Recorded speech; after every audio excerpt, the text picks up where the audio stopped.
Good day. So today we are going to have a conversation. We're going to start with Rudy Heineke, who's our senior project manager and investigating the corruption, the cesspool of corruption that's been taking place at SETA over a long time. But we want to go back to where it started. And after this quick introduction with Rudy Heineke, we're going to then interview a whistleblower. There were 3 whistleblowers that came into the scene, into our office, right in the beginning, from Services SETA. And that's where everything started, and we need to hear her story. But before we get there, Rudy, let's go back in time and tell us where this all started. Thank you, Wayne. Yes, in 2018, 3 brave souls walked into our offices and reported irregularities that took place on 9 different tenders. We asked Services SETA for documentation, tender documentation. They refused. We launched a PIA application. We went to court, and 2.5 years later, we only received the documentation from Services SETA with regards to one specific tender, and that was the Grayson Reed tender. Okay. Then we started to investigate the Grayson Reed tender. We brought out a report on that, and when the report came out, was published, the executive of Services SETA, the CEO, the CFO, and the manager of legal services came to see us at our offices. Yeah. We discussed the report, and they undertook to look at the irregularities that took place, and they also said that they will take that there will be a consequence management. Right. Who are these 3 people? The 3 people were at the time the CEO, Mr. Fakude, the CFO, Mr. Matsebe, and the legal manager, Mr. Mkushlu. Right. Now, their board notified us that they appointed werksmans to do an investigation on the SEM procedures of Services SETA, as well as the allegations with regards to these 9 tenders that we handed over to them. Right. The board chair was? At that time, the board chair was Mr. Stephen de Vries. Okay. And we were very happy about that. Only to realize a bit later that they are really trying to hold back that report from us, because there were a lot of people still at Services SETA who was implicated in that report. And they hold back that report. They didn't want to share it with us. We had to go to the information regulator this time after a PIA request to get that report. And that report, showed us that everything that the whistleblowers told us in 2018 was correct. So there's gross maladministration, corruption taking place, rampant corruption at Services SETA. The report by Worksman showed that. The chairperson, the board knows about this, as does the management, and yet nothing happens. Absolutely. What is also important of that report is that implicated service providers at that time, they changed company names, they changed directors, and they followed Andile Nongogo to NASFAS, just to be appointed at NASFAS again. Yeah. So what we have seen here, Wayne, is a situation where service providers followed a CEO to a new entity, and in the process, spending billions of rands, or they received billions of rands, tenders that were awarded to them. And that is why this conversation that you will have with this person later on is so important, because what those 3 brave souls told us in 2018 saved the country billions of rands. Yeah. And that's why, on the one hand, why it's so important. The other thing is that when you look at NASFAS, for example, NSFAS is the National Students Finance Aid Scheme. Correct, where Andile Nongogo was the CEO.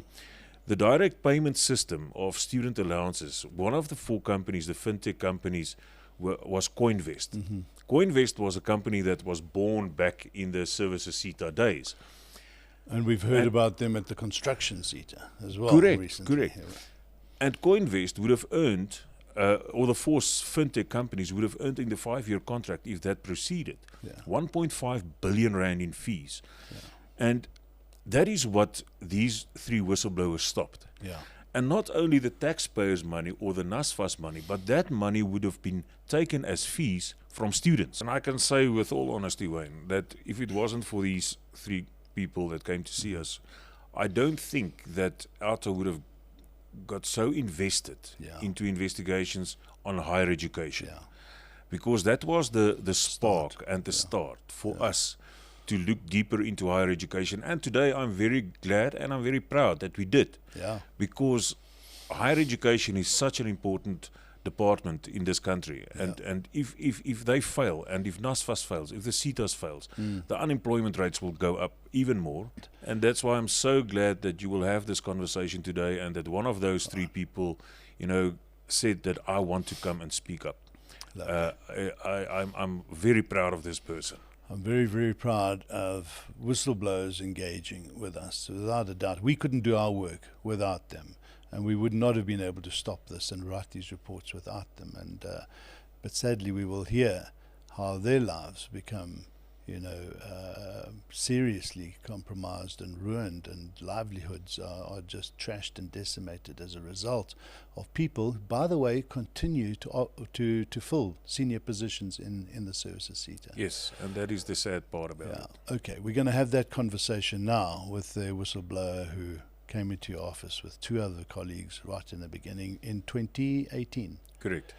Thanks, Rudy, and well done. It's amazing work, and I think what this is testament to is the more you dig, when you smell the rat, when you see what's happening, when you get fed the right information, and we dig, this resilience continues to this day. Here we are, 7 years later, still uncovering so much rot in various SETAs.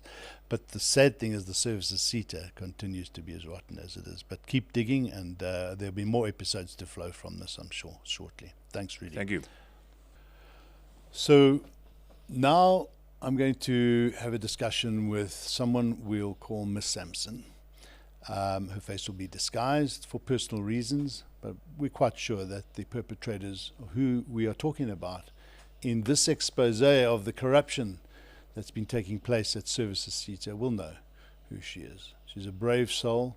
She and two other whistleblowers entered our office in 2018.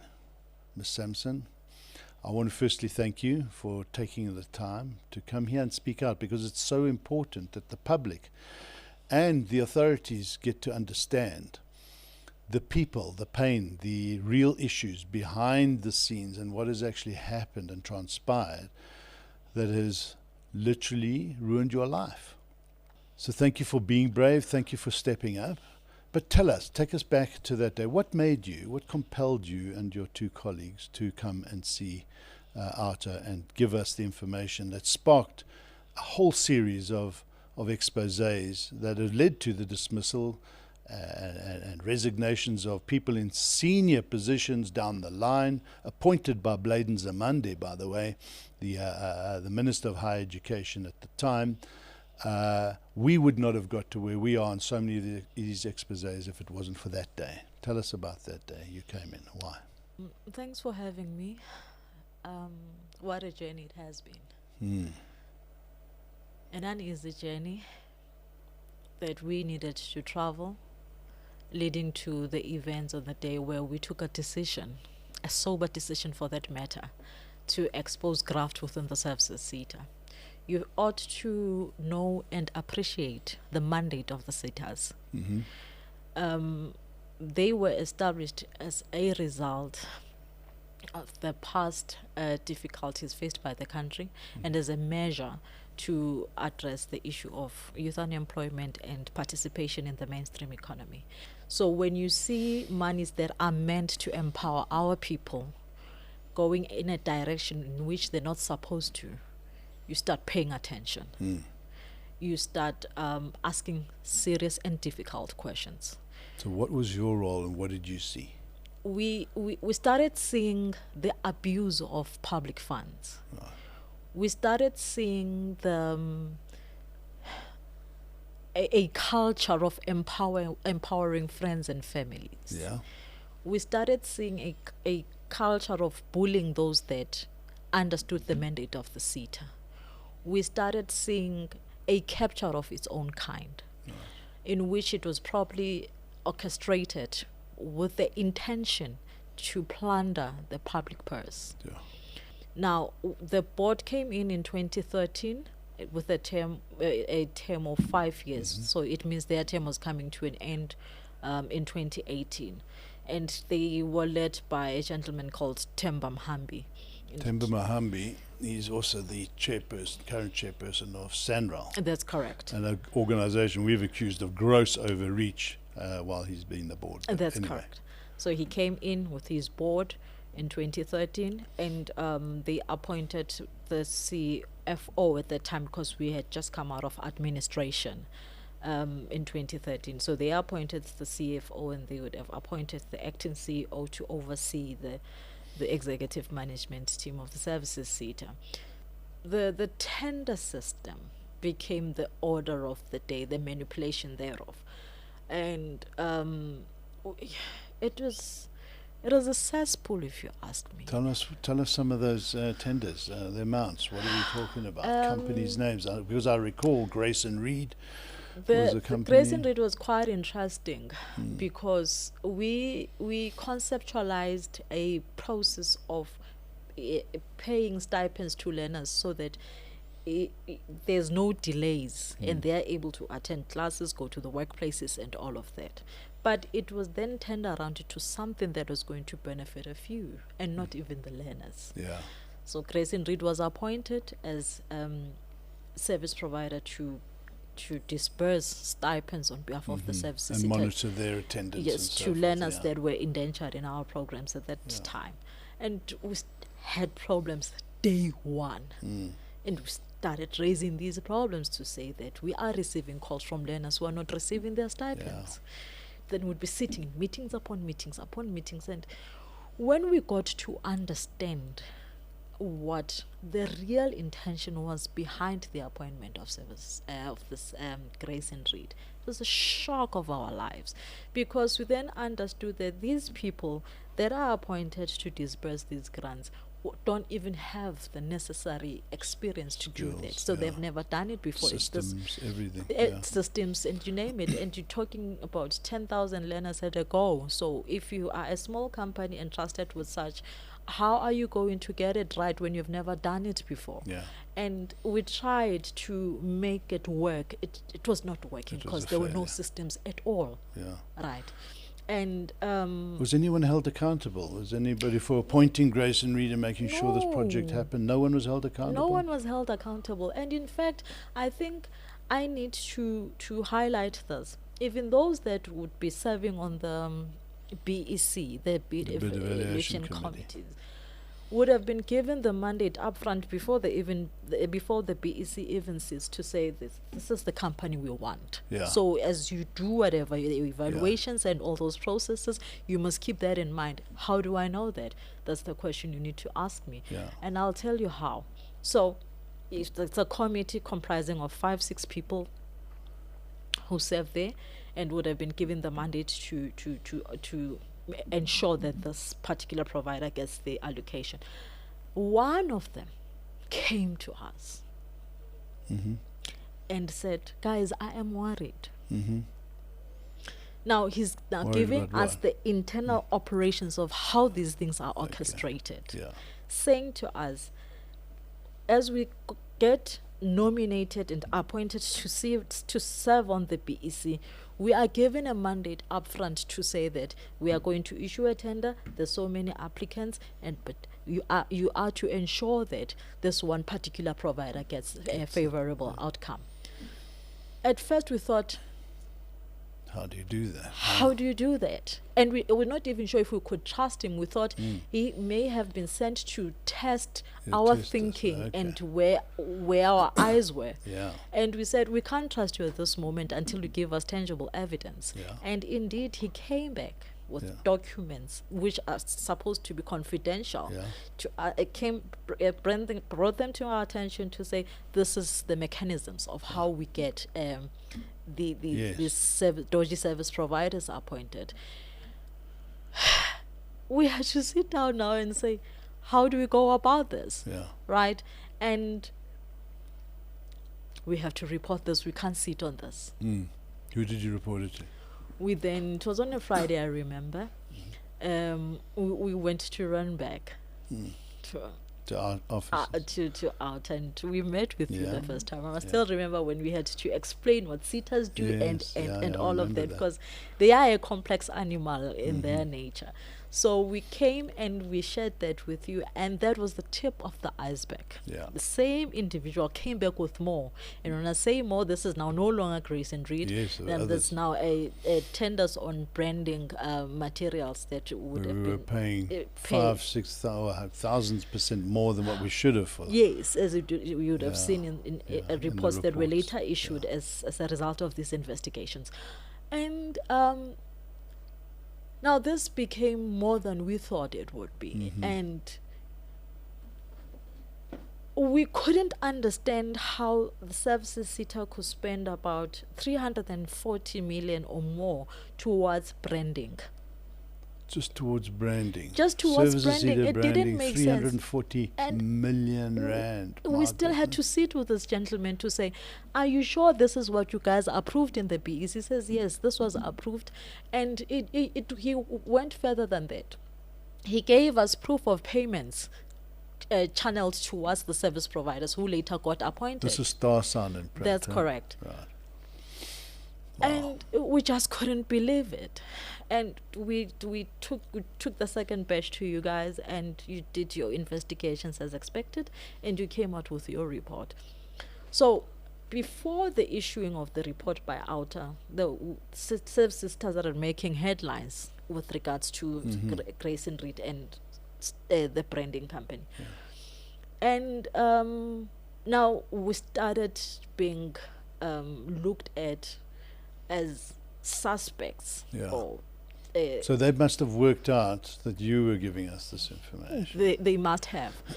Then Who's they, by the way? The CEO, CFO? it would be the CEO at first. I remember she called us into a meeting trying to threaten people that are leaking information to OUTA, and Who was the CEO? At the time? at that time the CEO was Miss Amanda Buzo. That was then followed by us being suspended, Okay, so the CEO is suspended, the three of you. the three of us. On what allegation? What did they? Oh, in allege you'd fact, done? the one whistleblower was suspended was suspended by Andile Nongogo. Okay. And Andile was the CFO. it was at the time. CEO at that time, because when he left for NSFAS, he left as CEO of the Services SETA. Yeah. And we were the two of us were then suspended by Miss Amanda Buzo. That was in 2019. Remember, we paid you a visit in Suspended, 2018. but on what charges did they suspend you? Just on leaking information? Did they have evidence? No, our charges had nothing to do with that. But we were then, I think God's grace will always be upon us, because someone from the legal service department came to us and said, these people are onto you. Yeah. And they can't find anything they can use against you. So they're going to look for just about anything that That you've done wrong. they can use to get rid of you. And indeed they succeeded, because if you look at the charges, you'll cry, Yeah. you know. And we always say with my fellow whistleblowers that we are fortunate that our charges had nothing to do with maladministration or misusing of SETA funds or corruption or anything of that fashion. So you can see that indeed they had to look for something they could use Minor, against yeah. us, and they succeeded. And when you get charged, you already know that you're gone, because you've already been told that you are not coming back. We are going to make sure that you don't come back. I want to start moving into what was happening, these appointments. And Andile Nongogo became the CEO. That's correct. Appointed by the board chair, the board Temba Mahambi, who was the chair, and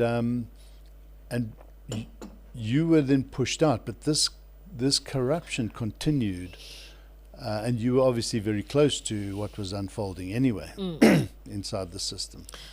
Before we got pushed out, they had already made these appointments of the executive team. I remember that we were seeing an influx of people that used to work for the Auditor General, Yeah. and they were occupying much senior positions within the organization. And the one that comes to mind would be the current CEO, Who's that? Sibusiso Dladla.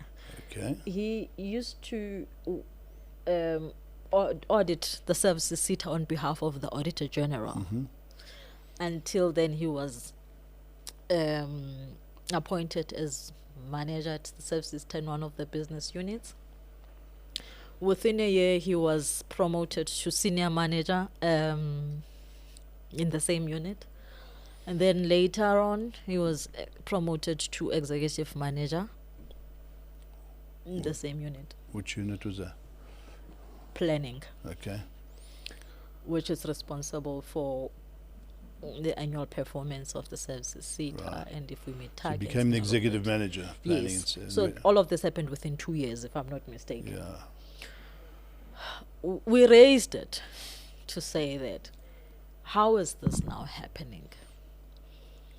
Obviously, we wouldn't have received the response that Mm-hmm. was expected. But why couldn't he become that role, executive role?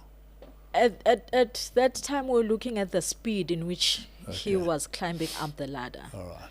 But then we then referred the matter out to one of the authorities to look into the appointments of the Services Which SETA authority was officials. that? That was the National Skills Authority. Yeah, NSA. And they came back with a report that said Amanda Booz was not supposed to have been appointed executive manager, legal services. Right.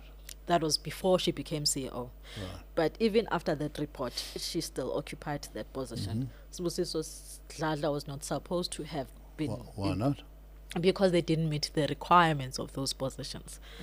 Okay. The CFO is not supposed to be sitting in that position, and he's currently serving it on now. And CFO was? The CFO is Teola Matsebe, Okay. right?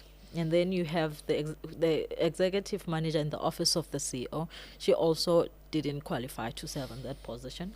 And even after they received that report was issued, nothing was done. Right. It was just ignored as if nothing happened. So a lot of people pointed to senior positions who are not qualified for these positions, reports coming through from the NSA about this, and nothing happens. They Nothing just retain their positions. We then approached the Office of the Public Protector. Right. She comes to the same conclusion. Mm-hmm. Now, the chairperson of the board at that time is now Stephen de Vries. Stephen de Vries inherited a system that worked well for the cabal. And when I mean the cabal, I mean those that We're put in there too. yes, from 2013 up until he came in. And he must have been told this thing works. You just have Don't to interfere. Yeah. yes, just leave it as is. And he rode on that wave Mm. because nothing changed. If anything, the situation deteriorated, and the performance of the Services SETA deteriorated. And when I say that, I mean they got qualified audits for 5 consecutive years. 5 years in a row while Stephen de Vries was there. Yes. And now, this begs a question. Why was the minister quiet about all of this? What's very important to note is that we've got number of reports that have shown that people were not qualified for these positions, these executive positions Yeah. at Services SETA. And the reality is that to this day, those people still occupy these positions. So there's been no accountability whatsoever. Everybody's dragging their feet. Right now, we don't even have boards that are appointed. They've got these executive powers and board powers Yeah. now. This is the current CEO who should not even be in that position. He shouldn't be there. It was pointed out by the National Skills Authority, the Office of the Public Protector, the South African Qualifications Authority. Parliament is aware aware that the current CEO should not be serving in that position. But for some reason, no one is saying anything. No one is doing anything about it. So if you look at the Werksman's report, it implicates a whole number of senior officials within the Services SETA. While you expect that would have been dealt with as a result of their recommendations, which one of them was to refer the findings to South African Police Services. These people are getting promoted. They're now occupying much senior positions. One of the officials who's at the center of the branding scandal, has now been promoted to executive manager. So she's being rewarded for looting the How is that possible? And there's also Fukude, who was a service provider, whose JV, he was a member of a JV company that was received up to 60 million rand from Yes. Services SETA. and from and- being and a yet- from being a service provider, he became the CEO. So you have somebody who earned a lot of money as a service provider to the the Yes. Services SETA is now the CEO. Yes, and how were we going to get justice from a person who's also implicated in corruption within the Services SETA? And it's not me now trying to defame him. There's a report by There's the a public report out protector there. to that effect. Yeah. It's a fact. Yeah. You know, I just want to try and bring this together. What we have in Services SETA is just one of the others. There are lots of them that are in the same position, where nobody's taking action against very clearly and obviously implicated people, underqualified people, sitting there for years. And we have the audit findings against them, qualified audits, and everybody just looks away. Looks away, especially it's So there's plundering and there's corruption and maladministration and money that should not be going to where it's going right now as we speak. It certainly has in the last a number of years.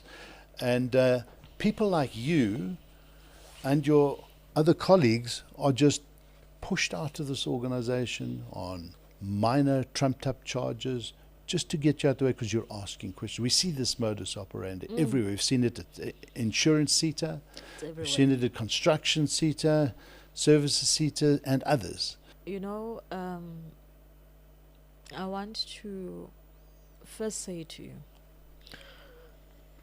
we wrote to Parliament in 2021, if I'm not mistaken, raising these issues.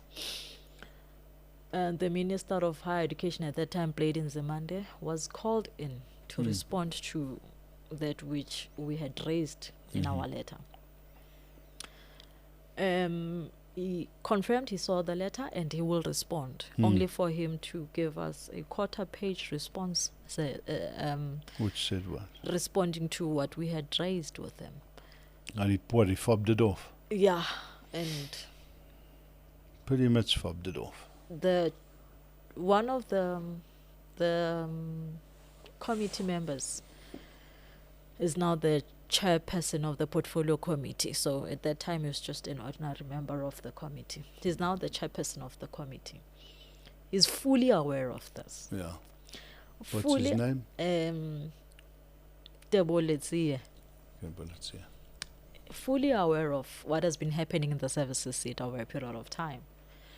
One would expect him to get a shock of his life, at least a normal or a human reaction to say, why are we still being addressed by these officials when we know they're not supposed to be there? Yeah. He's not saying anything. He calls them, they come there, they give They their, explain they themselves. explain, Nothing happens. Nothing happens.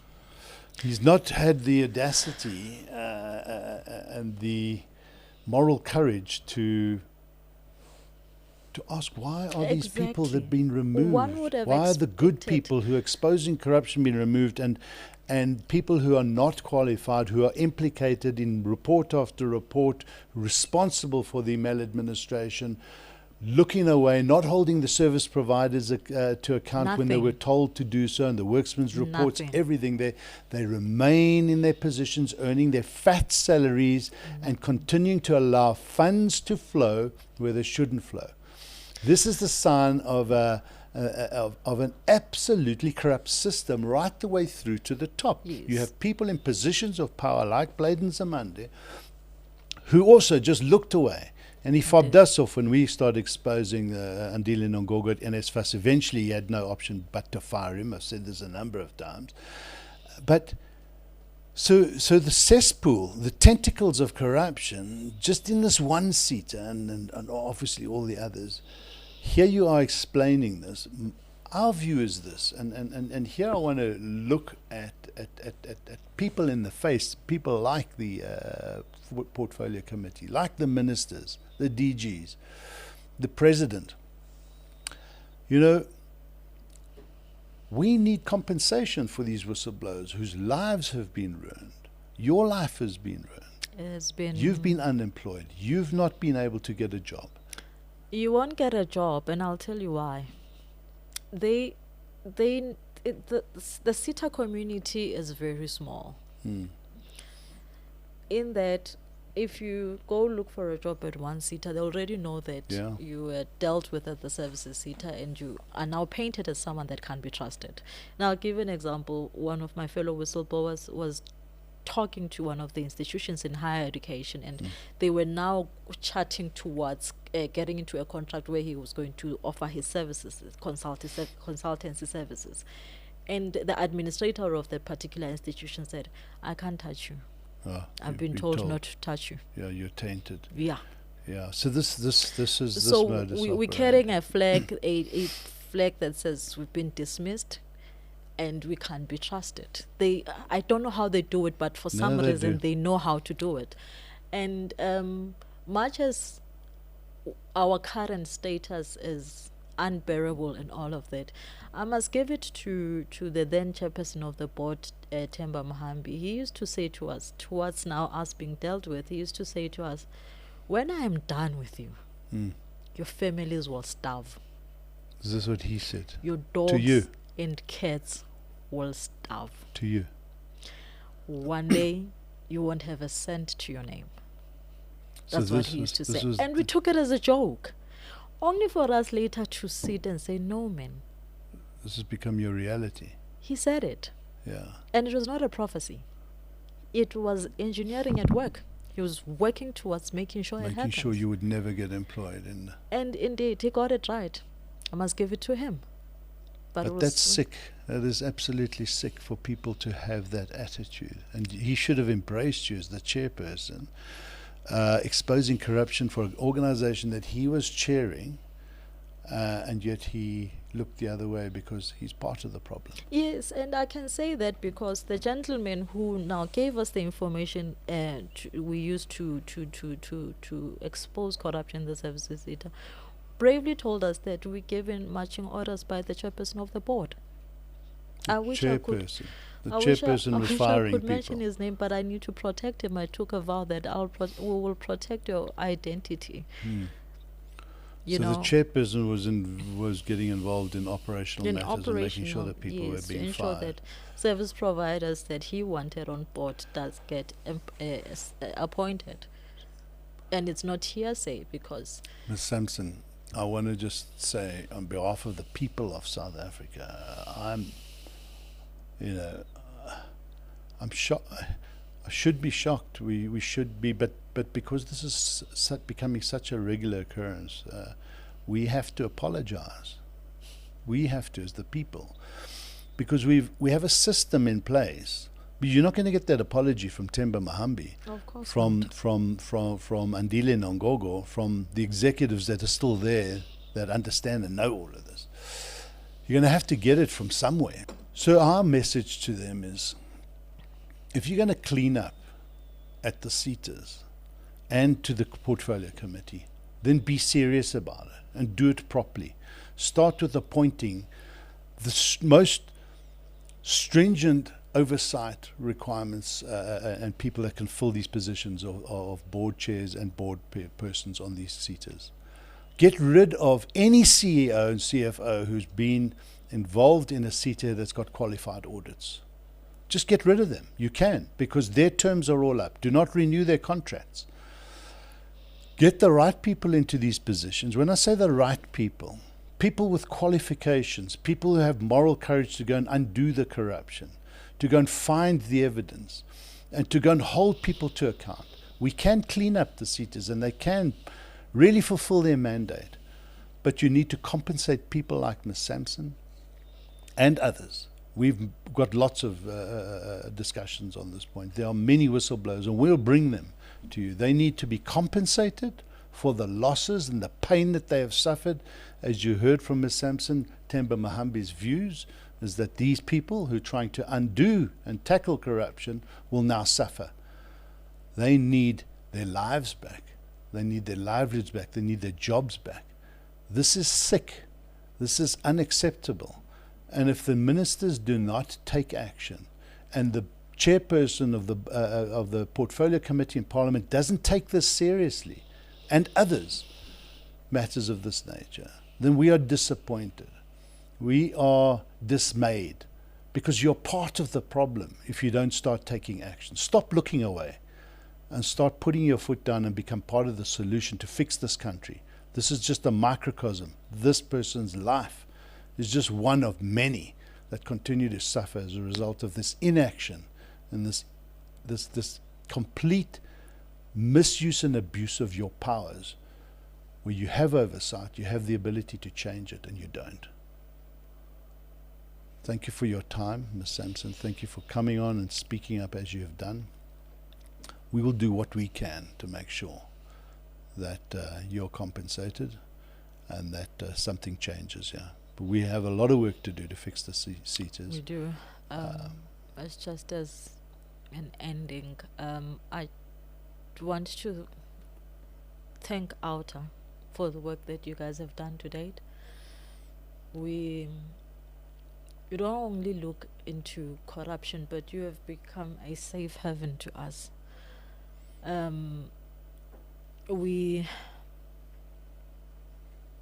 want to also ask the Republic of South Africa to continue praying for our safety. The past 6-7 years have not been easy. Obviously, you would know that at some point our lives were in danger, or they continue to be in danger. So at this point in time, we ask that they continue to pray for our safety, and that God sees us through to the end of this. And that recommendations made in a number of reports, investigation reports that are being attended to, particularly the Werksman's report, which calls for people to be sent to jail, which calls for the 1 billion rands that has gone down the drain to be accounted for. And we hope that the minister will see this and will hear what you are saying to her, and she will put action into what needs to happen as soon as possible. Well, we hope so. And that's the intention. And I just want you to be safe. Yeah. We'll try. Yeah, and we can discuss what has to happen around that. But thank you. Thank you for your duty to this country. You have saved this country. Your actions have, as Rudy was saying earlier, have saved this country millions, if not billions of rands. You are a hero in our eyes and in the people's eyes of this country. And we need more people like you to be able to come forward and speak out. But we also understand the plight that you've had to go through. This is why whistleblowers don't speak up and don't want to come forward, because they lose their livelihoods, they lose their jobs, and sometimes they lose their lives. And that's what's so unacceptable. And right to the top, the president and nobody is really doing anything meaningful to get to grips with corruption in this country. They're all looking away because they're part of the problem, because they're part of the massive network and cabal. So we will continue to work as hard as we can to stop this. We will continue to work with people like yourselves. Once again, thank you to the nation out there. This is another in a series of engagements we'll be having with whistleblowers, just so that you can understand how serious this matter is and what has to happen to fix it. We will continue to put the pressure on. Thanks again. Thanks for listening. Thanks for watching. Thank you.